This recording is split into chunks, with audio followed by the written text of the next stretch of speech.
First of all, good morning. How many of you are doing microservices today? A few? How many here thinks that microservices are vastly different from SOA? We don't know? All right. So I'm going to go through what is usually a 3-hour talk, and I've condensed it to 50 minutes, so I am not sure I'm going to make all of the how. Don't stampede me. Come talk to me afterwards if you want to see more of the details of how we actually solved it. I hope we can make it, so I'll keep a quick pace. Put up your hands if there are any questions or things just go too fast. So why would you want to use microservices? So what I've seen is that most that contact me and discuss microservices for their company is that they're more or less stuck with a monolith and they're looking for a way out. Or maybe they're just searching for the silver bullet. So this is the next great thing. This will solve all our problems. So microservices promise a solution, not the solution, but a solution to our problems. So instead of having a big ball of mud, we have smaller balls of mud. And the value proposition here is that if you have a small ball of mud, it is easier to throw out and replace with another ball of mud. You don't have to replace the whole bowl. So you can change things in a few days or hours, depending on the complexity of the microservice. So microservice as an architectural style is basically where we look at our deployment boundaries and make those a first-class principle. This is largely the largest difference from the way you look at SOA. And architecture is quite essential because architecture influences how fast we can move and what the cost of the changes are. And ultimately, we'd like to be able to move in a steady pace, constant amount of time. So if you have a pricing model on your web page or your company software, and you see your competitors move faster than you, have a better algorithm, you'd like to be able to change that in hours or days and then redeploy it. But many organizations are counting those changes in months or years. So we all want to move fast, but we can't for various reasons. And in my opinion, the biggest impediment for obtaining high velocity is high coupling. And high coupling is this thing where you want to change one thing and then you all of a sudden need to change 25 seemingly unrelated things. So it's like circles in the water. You change a little thing and then you need to go a lot of places because business logic, business data is scattered all around the system. Of course, zero coupling is impossible. It simply doesn't make any sense. If you have zero coupling, how do you actually make anything happen? So the question is, what is the right type of coupling or level? So that largely depends on how likely, if you call it a component, a system, or service, how likely is it to change? If it's a very stable concept, you can deal with a different degree of coupling than if it's something that changes rapidly because you're moving fast, you're innovating, you're experimenting. And also, what parts change together. So you split something out into two parts and they always change together. You add to your own complexity, especially if you split those between departments or teams. So we have a playing field, we have zero coupling, and on the other side we have the monolith, an indivisible unit where you can't go in and pull out something. If we take this one out and say, well, we'd like to replace that, there is a lot of errors going in. So that just adds to the complexity and the time it takes to replace such a thing. And it usually starts simple. When we start a new project, we use the new framework, the new language, it's Node.js, it's Spring Boot, whatever it is. And we use the database, because we have a database. And then we put on the state-of-the-art 3-layer architecture, so we have the UI, the logic, and the data access. And we start implementing the first use cases, put in a screen, some logic, and some data access. And as time progresses, and we implement more and more use cases, coupling just slowly starts to creep in a lot of places. And finally, you end up with things that are quite hardly coupled. And usually what I've seen is that the next step is that you end up with spaghetti and layers. So you have layers to try and shield yourself, but within the layer, you have spaghetti. And you can put in more layers, but usually that won't solve your problem. And finally, we end up with the big ball of mud. And a big ball of mud is basically a layered architecture where everything ends up being coupled to each other. People bypass layers, bypass the direction of how you're allowed to call. So instead of building a big thing, Microservices tells us to build a small thing, adhering to the single responsibility principle. So if you translate that to microservice, it says that a microservice should have one reason and only one reason to change. If it has multiple reasons to change, you have an example of multiple concerns, multiple responsibilities being put into the same microservice.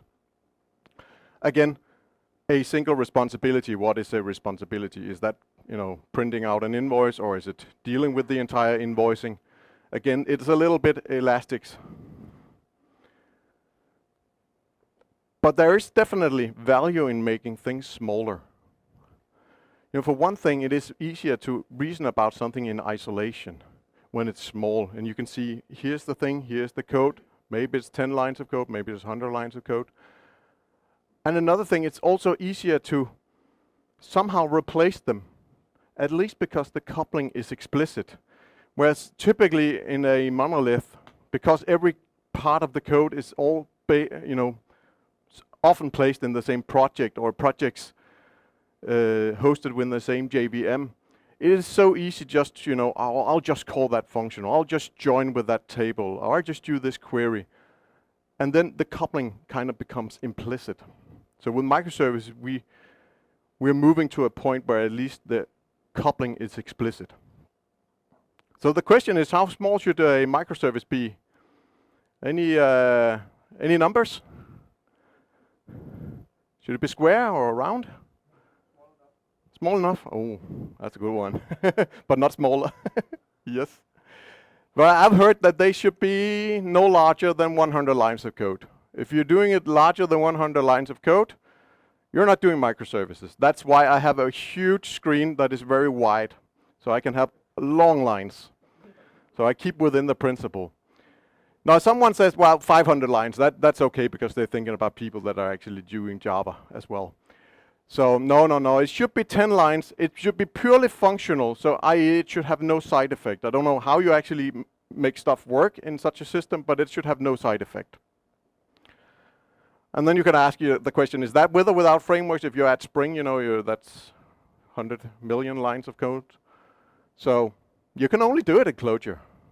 Guys, you haven't understand it. If you don't do it in Clojure, you're not doing microservice. You're not doing it. Nope, it's Node.js. That's the only way.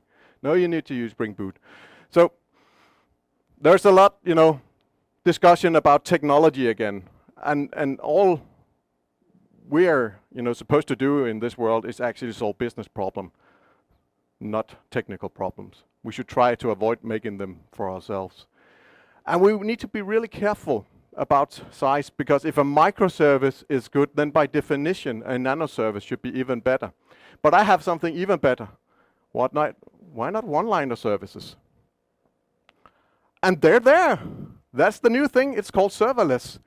So you have small lines of code communicating with other small lines of code via queues or topics, or integrating through databases. So we're kind of going back, the pendulum swings back now. We have thin clients, now we're going back to thick clients.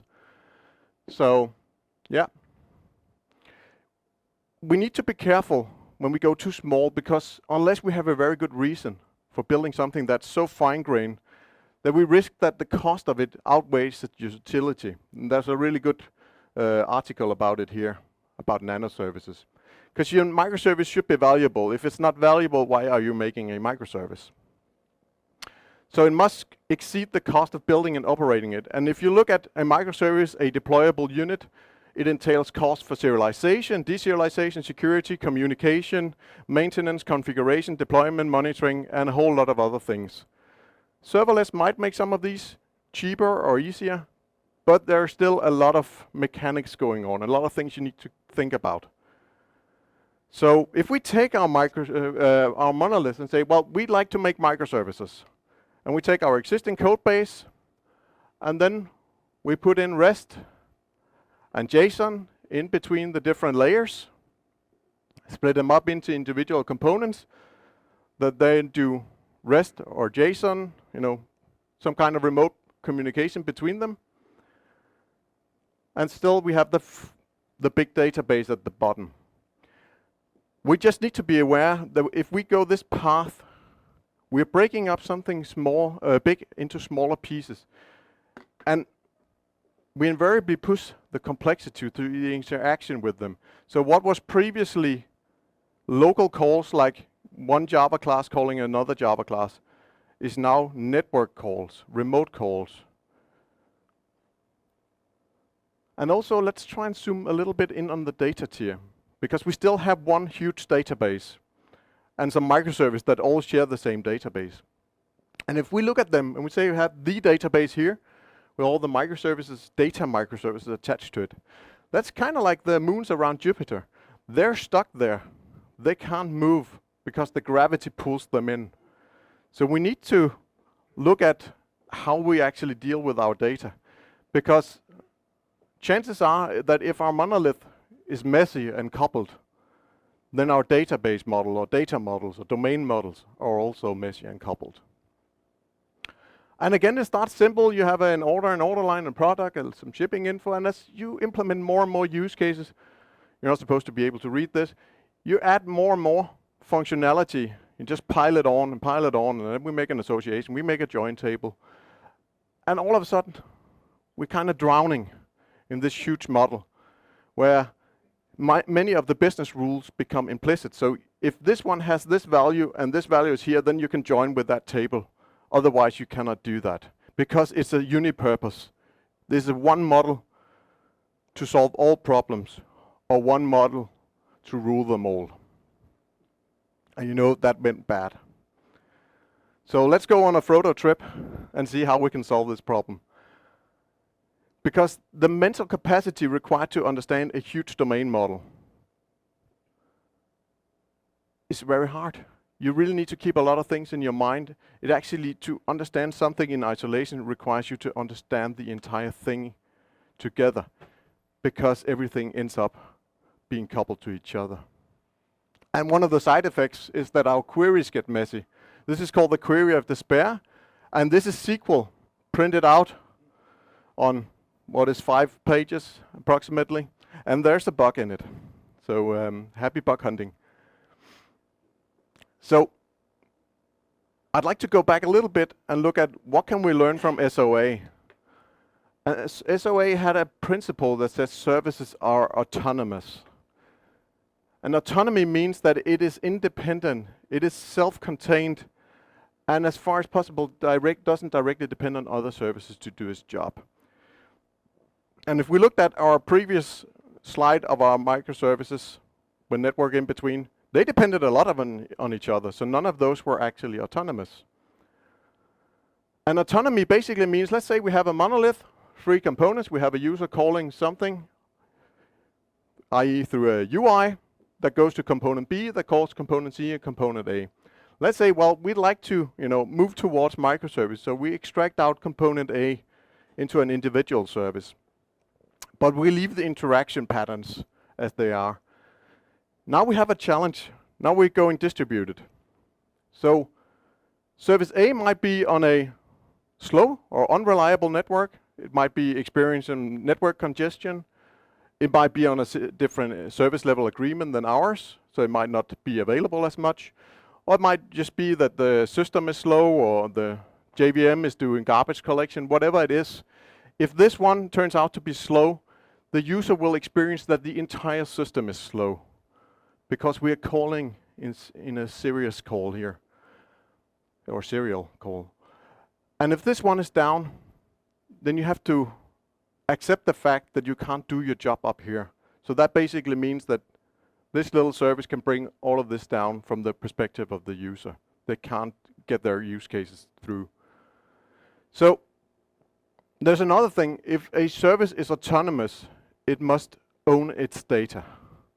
Otherwise, it will depend on another service that can deliver its data to it. So it must own it, and it must not share this data with others. Because autonomy is very important for scale. So scalability, scale-out clustering, and reliability, failover clustering. We don't want others, dealing with our database, writing data into our database. That is also really important for reusability and adaptability. So autonomy is a really key concept for services. So let's try and go and refactor the data tier. So we take each of our data microservices and then we split up the database. So now we have a database per microservice at the data layer. So that means that all of a sudden we have this model. But the challenge is that what was previously joins or queries that went across will now also become network calls between each of these microservices.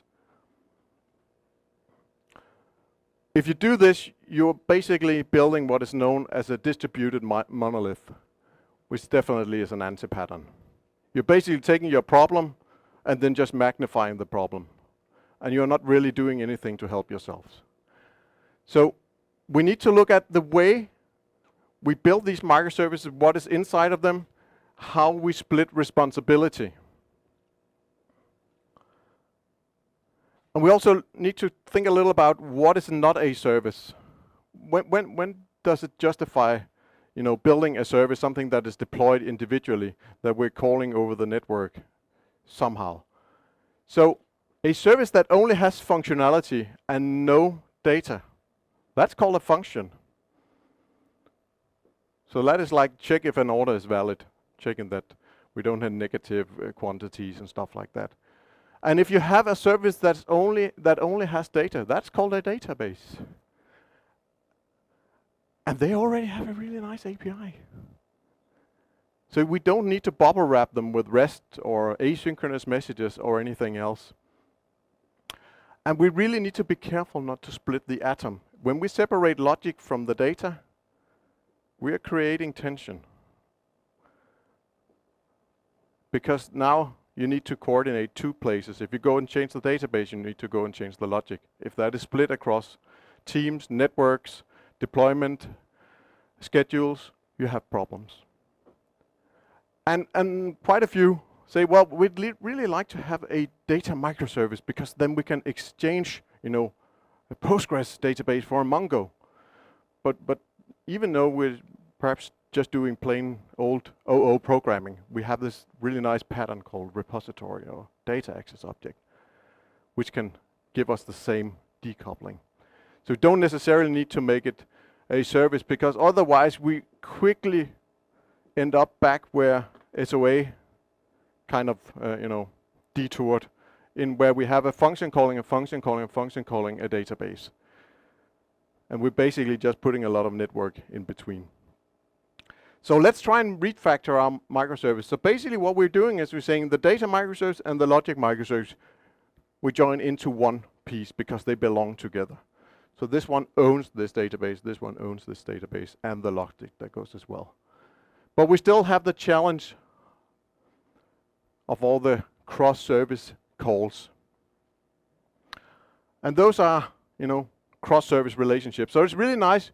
We have single responsibility. We may have a service that's responsible for customer, one for orders, and one for products. Now, what do we do when we have use cases that go across all of these services? How do we deal with that? Because if we continue down the path, the SOA has, not because it's taught us that, but that's where it ended up. We might very well end up with, distributed objects for hipsters, just written in Node.js. Be careful. And reality rears its ugly head, because we still have those queries. Now we just need to replace them with RPC or REST or request response. Really? Are we sure we want to do that? And we want to go down that path? Because some of you might say, well, what's wrong with RPC? That's cool. That works. REST is awesome. Yeah, it is. But the problem is then when we start doing calls between services using request response style, we lower our tolerance for faults. So when you get an I/O error, server crashes, database is down, deadlocks occur, what do? Do you retry? Because the challenge is that basically, when you're doing request response, you don't know, did the problem occur on the way out or on the way back? Did we actually produce the side effect that we intended? We don't know. It's indistinguishable because it's just an error. So you maybe need to do a call, do a query, say, oh, that went well. Maybe try it again. You know that feeling when you're doing a purchase online and you punch in your credit card numbers, you press the button and they say, don't refresh the browser. That is an example of a non-item potent operation. So every time you do it, they will deduct money.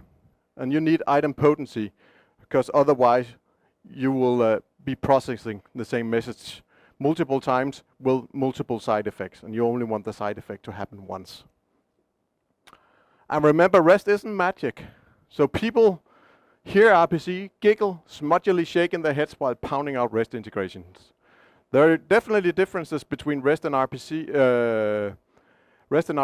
but it's still request response. It is synchronous communication.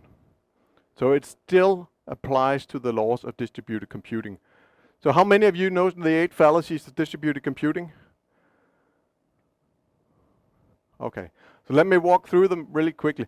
They're fallacies, and fallacies are basically things we believe to be true, but are not true in reality.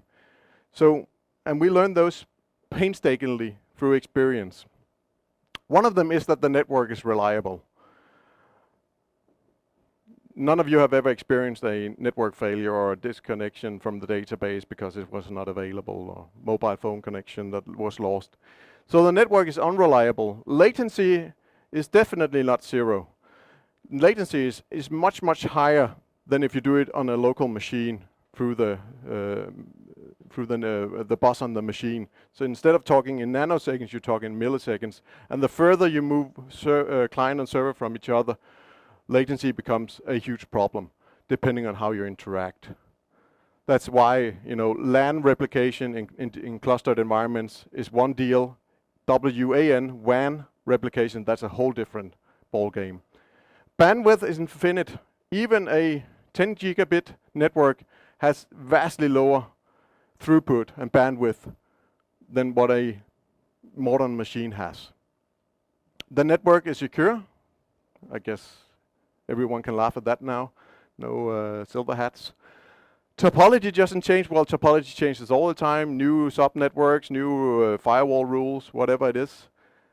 There's not one administrator. There are many. Database administrator, network administrators, Unix, Linux, Windows administrators. Transportation cost is expected to be 0, but we are actually taking an object, serializing into some format like JSON, sending it over the wire, receiving it on the other side, deserializing into some kind of object, doing the processing, serializing, back over the network and deserializing again. So transportation cost is definitely not 0. And the network is not homogeneous. There are many different kind of brands, and sometimes there are incompatibilities that cause problems for us. So Leslie Lamport has a really nice way of saying it. A distributed system is one where a machine I've never heard of can make my program fail.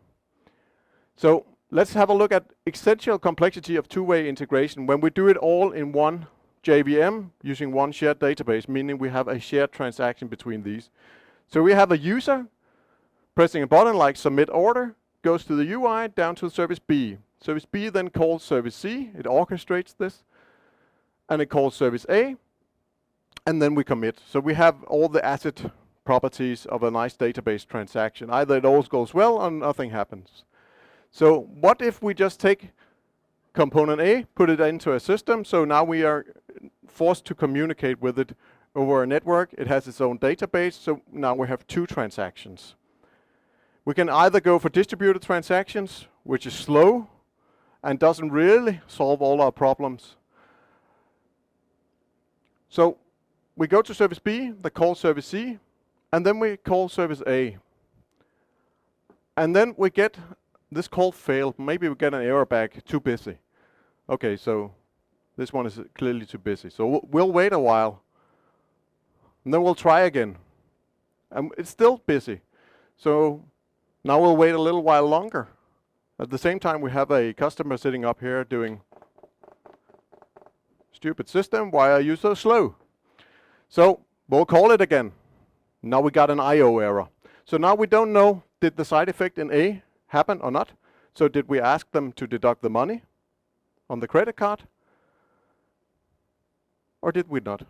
Because now we have a problem. Should we roll back this transaction where we actually, decide to send them whatever they purchased? Or should we roll it back and forget about it? We don't know. Exactly, we don't know. So we're in a pickle. So somehow we need to keep track of this, maybe do a query, maybe do exponential back off even further. And also, during all of this process, someone trips and the wire falls out of the computer. So we need to remember that we were actually part of this transaction. If you have a database transaction, it will, eventually roll back by its own due to timeouts. But then, when it has done that, and we deduct the money, we have one angry user. So somehow we need to store that we're a part of something that didn't succeed, and we need to, at some point, retry all of these. And we need to tell the customer that, it kind of went okay. We'll let you know. Maybe we took your money, maybe you get the goods. We don't know. And if the call went well, we can commit this transaction. So we're adding a lot of complexity on top of our existing essential complexity of coordinating 3 services. And let's say each of these 3 services are now split into individual, service here, each communicating over the network. So each has an availability of 99%. So what is the combined availability of this when they're calling serially? It is 97%, unless we add duplicate instances of each services. So we're actually making our system less stable unless we add a lot more instances. So decide if you can live with the consequences of doing request response. Different situation, different trade-off. Sometimes you don't have a choice, then deal with it.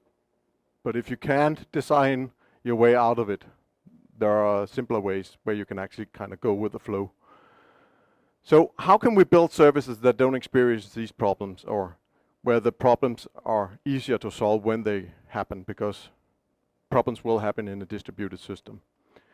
So we can find guidance in a paper by Pat Helland called Life Beyond Distributed Transaction and Apostas' Opinion. And Apostas' Opinion is basically, he built the DTC in Windows. He's done distributed transaction, and he said, well, I realized that was a bad idea. Doing that across autonomous units is not a good idea. We need to do something else. So he says we do need to do 3 things. We need to look at how we split our data, and thereby the services that host these data, how we identify the data, and then finally how we communicate between the services that own this data. So the first is we need to collect data in pieces called aggregates, and these should be limited in size, but not smaller, as you said, Jakob, small enough, so that after a transaction they are consistent. Consistent, like for instance you submit an order, then you submit the entire order, including all the order lines, and not part of the order and 2 of the order lines. That is an example of a transaction that would then not be consistent. So rule of thumb, 1 transaction involves 1 aggregate. Aggregate comes from DDD. Basically what it says is that we take coherent entities and value objects with complex associations, and we put them into aggregates. Coherent, another word for is things that change together, things that are deleted together, things that are processed together, like an invoice and its invoice lines, an order and order lines, which are simple examples of it. We have 1, it's the root, it controls the access to it, and all the invariants, like you can't add an invoice line to an invoice that has already been sent to the customer. That simply isn't allowed. So someone needs to control that logic and this invariant. We'll skip these because we come back to them. So the smallest service we can build that won't create a lot of additional problems for us is one that is responsible for all the logic and all the data related to a single aggregate. Why is that? Well, that is because consistency can only be guaranteed within an aggregate. So you have a transaction against your data store within the microservice that owns the aggregate. You can commit that, or it will roll back, but you cannot span across aggregates or microservices unless you want to go back to distributed transactions. So an example from the real world of a bad aggregate boundary is where you have a microservice for legal entities. A legal entity is a person or a company, for instance, and one for dealing with addresses. So what you do, you need to have some kind of other service that coordinates that. In the old SOA, that's called a task service, for instance, or an activity service. So it will have one call in, and then that will orchestrate this. So it will create a legal entity, it will create an address, then it will call this service again and associate the legal entity ID with the address ID you got back here, and so on and so forth. And if we look at this, there are multiple places where this can go wrong, where we end up with an inconsistent legal entity. So we can expand our rule of thumb. We say one use case is one transaction and one involving one aggregate. It's a rule of thumb. It's not the rule, but if you want life to be easy and you are going distributed, that is a good way to do it. Sorry. So the next question is, how do we identify our data? Well, when I said they need to have a unique ID, and this ID should usually be a UUID because it's easy to create without having to do a lot of coordination, and it has a lot of combinations. And then there's this other rule that aggregates only refer to each other by identity. It's never a memory pointer, it's never a join in a database, and it's never a remote call. It's basically only storing the ID. But we still haven't conquered our temporal coupling problem. And the temporal coupling is basically when you have two services that today want to communicate with each other. How do you go about that? So what do we do when we have a use case that involves more than one aggregate and therefore likely more than one service? What do we do in those cases? Well, the synchronous calls are the crystal meth of distributed programming. So at first you make good progress, but then the sheer horror becomes evident when you realize the scalability limitations and how the brittleness holds back both performance and development flexibility. But by then it's too late to save. We need reactive properties and then apply protocols for message interactions. Without considering protocols of interaction, this world of microservices will become a coordination nightmare. And that is a statement by Martin Thompson. So the way I've gone down this path is basically saying, well, we need to look at composite UIs and we need to look at events and see what those can provide us instead of always saying, well, I have something that someone else owns, but I need to ask it for it. See, is there a different way we can do this?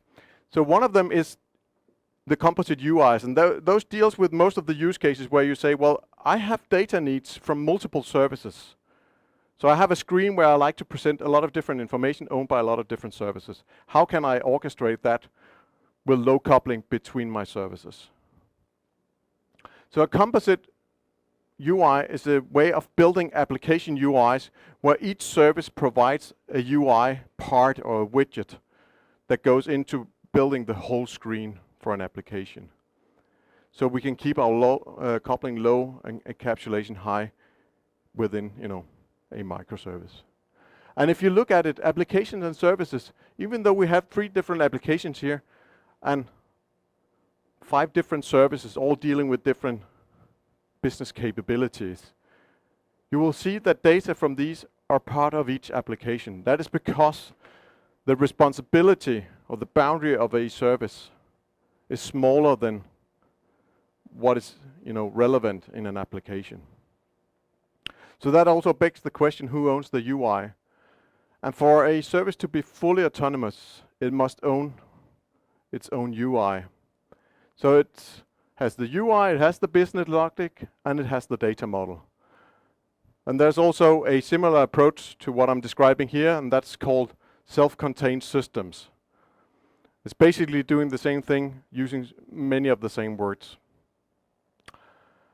Because if a service doesn't own its own UI, then you often need some kind of gateway, or the new word for it is backend for a front-end BFF. And basically what you see here, that's Netflix, service dependency tree. And what you see here is you have a client calling a BFF that then spans out and calls a lot of different things.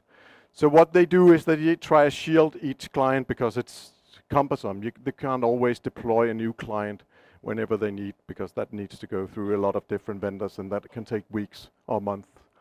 So they shield their client. That's the purpose of this task that they have. But there's also, unless you really have a good reason to shield your clients, if you don't have control of when they're deployed or who builds them, sorry, you go in and look at what have people written that have already done microservices and are doing backends for a front end or API gateways. They say experience show if you get your service API wrong the first time around, it's really expensive to fix it. Wasn't that the point of microservices? We could change it fast, and now they're saying we can't. I'm a little puzzled. And the granularity of APIs provided by microservices are often different what the client needs. Again, I thought that was the purpose. You need to move fast, so if you have a client or you have a consumer that has a specific need, you move fast to deliver that to them. And now they're saying we can't do that with microservices either. So we need to have what is basically known as a service bus. A broker that orchestrates a lot of things. So that's no different than what we did in SOA. We had a service we exposed through Oracle Service Bus, and Oracle Service Bus will then orchestrate a whole lot of things underneath. We're just, we're rebranding some of the old tools. But the problem is, every layer of indirection we put in solves a problem and creates a new one. So we create a lot of tension underneath. So every time some of these changes, likely, if that is a need of a consumer or a client, then this one changes. So you get your coupling at a different point. Sometimes that coupling shielding of clients is what you need, but you really need to look at if that is the right way to do it. So I would say a backend for a front end or a gateway, perhaps not your best friend forever. I think there are better ways of dealing with it. Don't necessarily go out and say, well, everyone else is doing API gateways, I need an API gateways. Look at, is there a better way to solving your problem than introducing a layer where everything is coupled? Application UIs. So as I mentioned, applications are a composition of different services. And this composition can then either be ROCA style, resource-oriented client architecture, with this self-contained systems approach to it, or it can be mashup of service UI components or widgets in a dedicated application, also known as a composite UI. And basically, what we're trying to obtain with both of them is we do integration at the UI level, but that integration across services is as thin as possible, and again, usually only in the form of events. So what we're doing on the back end is also what we end up doing on the front end. So an example of a composite UI, so we have this page on Amazon, we go in, so the page context is set, so that could be like an event sent out to all, or it could be a cookie, or it could be a session variable, or whatever. And then each UI widget on that page says, well, I know the ID of this book, and I know what to do. So you will have a service that displays the UI for the title, link to the author. You have an image service that shows the image, probably hosted on a content data network. You have a review service that is totally orthogonal to books, because that can capture reviews for anything. But these reviews are just connected to something with this ID. The pricing service will show the price for this book. Inventory service will show the stock. Others also bought service, that's a BI service that again internally through the UI composition brings in other services to play and display the data that is relevant. So basically you could look at it as saying, well, you have an overall page structure that is owned by the application, and then each service provides different widgets. There's no coupling between each of these widgets. There's very little coupling between the application and the widgets, other than telling what is the context of what we're displaying today. So when we go that way, it actually means that our service owns its UI in all contexts, not just HTML. So that's also printing out a PDF invoice. That is also a mashup of different services, all providing data and UI for this. And if we go to the coupling matrix, I won't go through these because we don't have time, but if we want to have low behavioral coupling and low temporal coupling, we need to look at event-oriented integration to break our temporal coupling. So we communicate between services asynchronously using something called business events or domain events. So services will communicate facts without making assumptions on what other services intend to do with these events, which is very different from the way that you usually do when we do RPC, where I say, you do this, you give me this. But it also means that you need to build responsibilities in a vastly different way. So let's try and make the implicit explicit. So business events and domain events seem to be forgotten, or at least until recently. So an event is basically just a signal that something has happened, something of business interest. It is closely aligned to the domain model that is hosted within a microservice. And usually it's handled with some kind of messaging system, so we can just publish an event and then have someone else deal with actually delivering it to the others, as opposed to doing RPC where I actually need to, keep track of who answered me, and I'm still waiting to show something to a user. Events are always named in the past tense because it's a fact, it's something we can't change. So customer built, parcel shipped, customer created, and so on. And events are often the side effects of commands, where a command is something that describes a task that you want someone to carry out for you. So it's prescriptive of what should happen. That is, again, the classical RPC way of thinking. But as long as we do command orientation within the boundary of our own service, we are coupled to ourselves, and that's much better. So it's a much stronger coupling than events. So the primary goal of a command is to capture user intent. So it supports a single use case and targets a single aggregate. And it always has the name in imperative form, so create order, ship order, cancel order. And there's this relationship, so commands mutate aggregate state, and if successful, it can say, well, I don't want to. But if it's successful, it will result in one or more events being published. And that's, if we go down that way, instead of doing orchestration where I tell people to do different things, we need to go, change focus from short technical transactions where do this, and then we're done, to longer running business transactions that are supporting a larger use case or a business process. So let's say we have a composite UI. The user puts in a pair of boxing gloves in the basket, press accepts order. That command is sent by the sales service UI down to the sales service, which then publishes an event saying order accepted. And that is where we can actually have the larger business process start. At the point this one is sent and accepted, the customer is actually out of the loop. They're not sitting waiting. So basically we're saying, well, thank you for your order. You'll receive an email soon with the details about delivery. So what we do is that when we go, and typically we will send this out over what is known as a topic, a one-to-many message channel. So order accepted will go out, and then different services will subscribe to these events. 5 minutes. Ooh, it's going to be close. So in this case, we have a order fulfillment process that is actually keeping track of this entire ordering process, whereas all the others are basically taking in small parts of this task and then doing their job and then basically forgetting about it. So for instance, invoicing will accept this order, accept it, and then somehow bill the customer.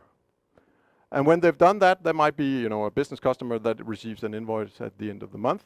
So customer is billed is an event, and when the order fulfillment process have received both of these events, it will say, well, order has now been approved. That is an event. It sends out, which makes the shipping service deal with this. And there are a lot of race conditions in this. And sadly, I don't have time to go into the details, but actually race conditions are a fact of life.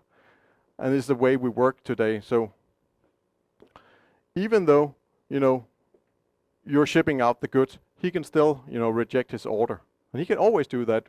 Maybe we said, well, we have the goods, we're packing them, and then someone goes out to the warehouse, take this new lovely vase, drops it. Now we don't have anything to send, but we told him we were sending it. So race conditions will always happen. And again, if you look at them, they always happen as events.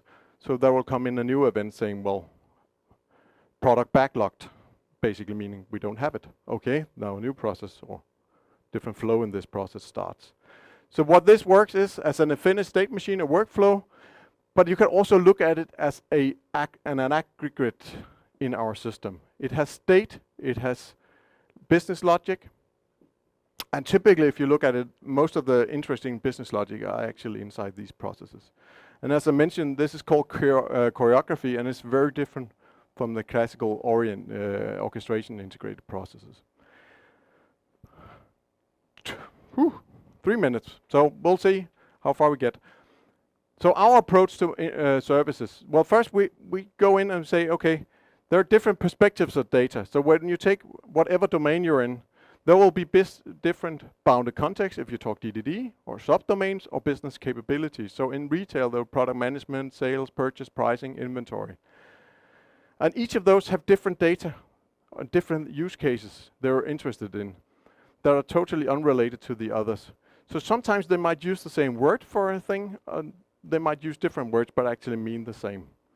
So what you do is when you go in and look at, for instance, a product, you will have different users or departments or business capabilities, all interested in different things about a product. But if we go in and design a product like in a traditional, we'll do a product system and then we'll just add pricing, we'll add stock keeping, and all of a sudden this system will become big, has a lot of different responsibilities, and all of a sudden they come and tell you, well, we got a new inventory system. Oh, great. So now we'll go and carve out inventory from our big monolith. So what we try to do is that we try to go in and look at the life cycle. We look at how data are related, what data needs to change together, what things are, you know, loosely related. And typically what we see is that we can split those out into different services or bounded context. And the only thing they share is the product ID. That goes back to the Composite UI. The page context is the ID, and then each of them has data linked to this ID. We then split that into a macro architecture with a context map of how they relate. Usually they contain more than one aggregate, but for the sake of simplicity, we can say they contain one. So what is in the macro architecture? Well, it's the static stapler part of our architecture, the thing that is really, really costly to refactor, no matter how we, you know, do microservice or whatever. Business capabilities are stable. So what we strive to do is we align services with business capabilities. So in our world, a service is a technical authority for a given business capability. You've probably seen this one on the net before.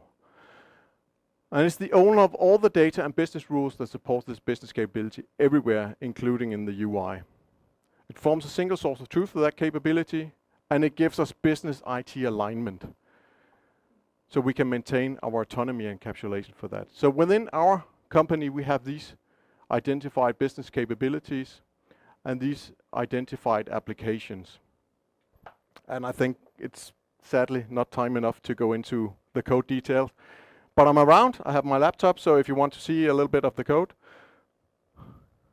just point me on the shoulder.